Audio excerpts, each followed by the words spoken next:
Hello everyone, welcome to smart classes. आज हम देखेंगे मूल्यांकन। ये है पेडागोजी ऑफ हिंदी का इम्पॉर्टेंट टॉपिक है मूल्यांकन। तो मूल्यांकन का अर्थ पहले हम देखेंगे कि शिक्षा प्रक्रिया एक महत्वपूर्ण भाग है। मूल्यांकन का अर्थ होता है कि किसी भी विद्यार्थी के ज्ञान के कौशल, व्यवहार, उपलब्धि या फिर प्रगति को व्यवस्थित रूप से आकलन करना। मूल्यांकन मतलब आकलन करना।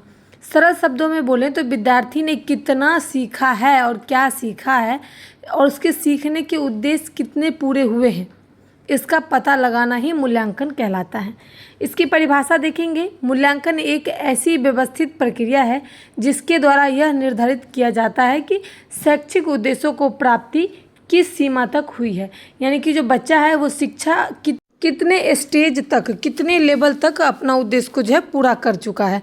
तो ये जानना ही मूल्यांकन कहलाता है। मूल्यांकन जो है वो पहले साल में होता था और अब जो है 3 महीने पर, 6 महीने पर और वीकली टेस्ट, मंथली टेस्ट के रूप में भी हम करते हैं कि बच्चा ने पिछले वीक इतना अच्छा करा था और इस वीक इतना अच्छा नंबर क्यों नहीं आया, इसके बारे में हम जानते हैं। अब मूल्यांकन के प्रकार देखेंगे कि प्रारंभिक मूल्यांकन, इसमें क्या होता है कि यह मूल्यांकन शिक्षण कार्य को शुरू करने से पहले किया जाता है। जैसे कि अगर आप कुछ भी चीज़ को पढ़ते हो तो उससे पहले टीचर पूछती है कि आपको ये चीज़ें आती है, आपको ये चीज़ें आती है, फिर उसके अकॉर्डिंग आपको पढ़ाते हैं। विद्यार्थी के पूर्व ज्ञान को पता लगाते हैं, फिर कमजोरी और कठिनाइयों को पहचान करके नई शिक्षा शुरू करते हैं। और नई कक्षा में पहले अगर एडमिशन कराना होता है तो उसको टेस्ट लेना है, उसके बाद उस कक्षा में, उस क्लास में एडमिशन होता है बच्चों का। ये है प्रारंभिक मूल्यांकन। दूसरा है निर्णयात्मक मूल्यांकन। इसमें क्या होता है, यह मूल्यांकन शिक्षण के दौरान किया जाता है। उद्देश्य सीखने की प्रगति को जानना, शिक्षण में सुधार करना। निर्णयात्मक यानी कि ये मूल्यांकन इसलिए किया जाता है कि शिक्षण में सुधार करने के लिए बच्चे को क्या चीज़ की नीड है, बच्चे कहाँ अटक रहे हैं, इस चीज़ के लिए, कक्षा कार्य के लिए, गृह कार्य के लिए, क्यूज, मौखिक प्रश्न, इसकी विशेषताएं हैं। जैसे कि हम होमवर्क करवाते हैं बच्चों को तो उसमें क्या दिक्कत आ रही है, हम मौखिक प्रश्न पूछते हैं यानी कि ऑरल, उसमें हम देखते हैं बच्चे को क्या चीज़ की नीड है, क्या चीज़ हमें ठीक करना है। तो ये निरंतर चलते रहता है पूरे साल में। विद्यार्थी को तुरंत प्रतिक्रिया यानी कि फीडबैक मिल जाती है कि भाई हमें ये चीज़ ठीक करना है। उसके बाद तीसरा है संकलनात्मक मूल्यांकन। संकलनात्मक मूल्यांकन में ये होता है कि यह मूल्यांकन शिक्षण के अंत में किया जाता है, यानी कि पहले हम देखते हैं कि बच्चे ने पूरा कर लिया, जैसे सेशन पूरा हो जाता है, 1 साल पे एक बार मूल्यांकन किया जाता है, उसको हम संकलनात्मक मूल्यांकन कहते हैं। जैसे कि पूरे साल बच्चे ने क्या पढ़ा और उसका क्या रिजल्ट आया। उसके बाद 4 नंबर आता है औपचारिक मूल्यांकन।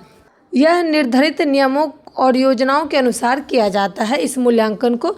जैसे कि लिखित परीक्षा, बोर्ड की परीक्षा हो गई, यानी कि जो परीक्षा स्कूल से बाहर होती है उस परीक्षा में ये औपचारिक मूल्यांकन किया जाता है, जिसको हम बोर्ड के नाम से भी जानते हैं, बोर्ड परीक्षा के नाम से। उसके बाद है अनौपचारिक मूल्यांकन। इसमें क्या होता है कि यह बिना किसी निश्चित नियम के सामान्य अवलोकन के द्वारा किया जाता है। जैसे कि कक्षा में शिक्षक द्वारा विद्यार्थी के व्यवहारों का निरीक्षण, यानी कि शिक्षक जो है पढ़ाते पढ़ाते कोई भी बच्चे को उठा करके क्वेश्चन पूछ लिया, फिर समझ में आ जाता है कि भाई बच्चे को समझ में आ रहा है, तो ये भी एक प्रकार का मूल्यांकन है। इसको हम अनौपचारिक मूल्यांकन कहते हैं। इसको डायग्राम के माध्यम से अच्छे से आपको बनाना है। अब देखेंगे 6 नंबर है गुणात्मक मूल्यांकन। इसमें विद्यार्थी के व्यवहार, रुचि, व्यक्तित्व और दृष्टिकोण के अध्ययन किया जाता है और साक्षात्कार अवलोकन, केस स्टडी, यानी कि केस स्टडी में होता है कि भाई बच्चा अपने आप में डिस्कस करता है, फिर अपने रुचि के अनुसार कोई भी टॉपिक को उठाकर एक स्टूडेंट दूसरे स्टूडेंट से बातचीत करता है, तो ये भी उसके गुण का मूल्यांकन होता है, क्वालिटी। उसके बाद देखेंगे हम मात्रात्मक मूल्यांकन। इसमें क्या होता है कि इसमें विद्यार्थी के प्रदर्शन को अंकों और संख्या में मापा जाता है। जैसे कि आप देख सकते हो कोई टेस्ट होता है तो हम कहते हैं कि कल तुम्हारा 10 नंबर का टेस्ट है, आप अच्छे से लर्न करके आना। फिर वो लिखित में टेस्ट देते हैं, मौखिक में यानी कि ऑरल में टेस्ट देते हैं और उसको हम ग्रेड में या फिर अंक में नंबर देते हैं। तो ये एक तरीके का मात्रात्मक मूल्यांकन है। अब हम इसका महत्व देखेंगे। विद्यार्थी की प्रगति जानने में सहायता करता है मूल्यांकन। शिक्षण विधियों में सुधार लाता है, कहाँ पर क्या चीज़ की ज़रूरत है ठीक करने के लिए वो किया जाता है। कमजोरियों को पहचाना जाता है, विद्यार्थी के अंदर कौन सी कमजोरी है, क्या दिक्कतें आ रही है, उसको पहचान करके उसको ठीक किया जाता है। उसके बाद शैक्षिक उद्देश्यों की पूर्ति का पता चलता है कि बच्चों के अंदर उसके क्या उद्देश्य हैं ये पता चलता है, और विद्यार्थी को प्रेरणा भी मिलती है। मूल्यांकन से हम ये बताते हैं कि आपको और भी पढ़ने की ज़रूरत है, आपको और अभ्यास करने की ज़रूरत है, आपको और लिखने वाला जो है टेस्ट उसको अच्छा करने की, राइटिंग का, तो ये सब एक तरीके का उसको सुधार मिलता है, जिससे विद्यार्थी के अंदर एक प्रेरणादायक चीज़ें मिलती है। उसके बाद आता है निष्कर्ष। निष्कर्ष तो ज़रूर एग्जाम में लिखिएगा, डायग्राम बना कर लिखोगे तो अच्छे नंबर आपके मिलेंगे। तो आपको देखेंगे मूल्यांकन शिक्षा प्रक्रिया का आवश्यक अंग है कि यह केवल अंक देने की प्रक्रिया ही नहीं है, बल्कि विद्यार्थी के ज्ञान, कौशल, व्यवहार और विकास को समझने का माध्यम भी है।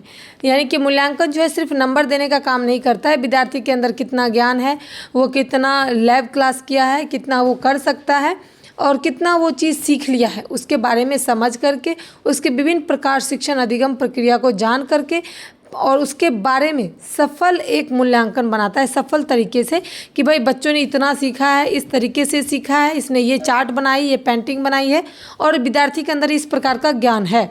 उसके बाद जाकर के मूल्यांकन होता है और मूल्यांकन में ग्रेड या नंबर दिए जाते हैं, उसको हम मूल्यांकन कहते हैं। मूल्यांकन के क्या प्रकार हैं वो भी मैंने आपको इस वीडियो में बताया है। अगर वीडियो में कुछ पूछना हो तो प्लीज़ कमेंट जरूर करना। नए हैं तो चैनल को सब्सक्राइब कर लेना, अपने दोस्तों के साथ इसे ज़रूर शेयर कर देना। Thanks for watching my video.